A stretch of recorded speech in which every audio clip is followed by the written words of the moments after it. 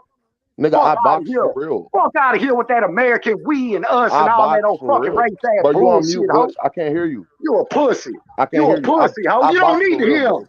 You don't need to hear him. You already came in left field in this bitch, No, ho. How, bro? I Augusto, never come and Yeah. fight did, me, bro. You man, don't know please. what Bitch, the you food up conversation in is this about. hole. You sound Augusto, Yeah, man, come emotional. and all you fight me, man, motherfucking please. funny in You your sound motherfucking emotional. mouth. Come and fight me, man. I Come and will Fuck, fight fight me, see, you, he but Augusto. I'm ain't an gonna amateur fight boxer, shit. nigga. He ain't Butch, gonna I'm fight an shit. amateur boxer. If you want to He come, ain't we can gonna spar, fight shit. bro. I don't These give a shit motherfuckers about that. do is I was talk. amateur as well, my bro. I was amateur as But well. I can't. 45 I and can't, 11. nigga. I was Motherfucker 55. talking Oh, about sorry. this and Sorry, that. sorry. Nigga, this I was boxing. This 55 and ain't got 7. to fucking I was do what 55 and country 7. you from. But I checked that. I was Shut your 45 and bitch 11. So ass me and you up with can that definitely shit, rock. nigga. Me and you can definitely rock. Fuck that. Me and you No, can we can definitely rock. spar. Which one you want to spar? Which Man, one you do you ain't want? sparring shit, bro. Yeah, you're not on Man, nothing. you ain't Let me sparring see your face. nobody, Let me see bro. your let me Stop see your it. face. Let me see your face so we can Stop look the at each other cap, like men. man. Stop So the we can look at each motherfucking other cap. like You men. ain't sparring nothing. Let me see if you're Nah, really he talking gonna that. Let spar me the see if keyboard, you boy. mean that He stuff. gonna Let me spar. see what you're He talking about. gonna spar Let the me see if you mean keyboard that stuff. on the motherfucking phone. That's what he gonna spar. Let me He gonna hit Augusto, them turn hoes. on your thing, man. Let He me see gonna if hit them you mean that hoes. stuff, man. He gonna hit them hoes. Yeah, yeah. He gonna hit the keyboard button. That's the only thing he gonna You's a spar. pussy.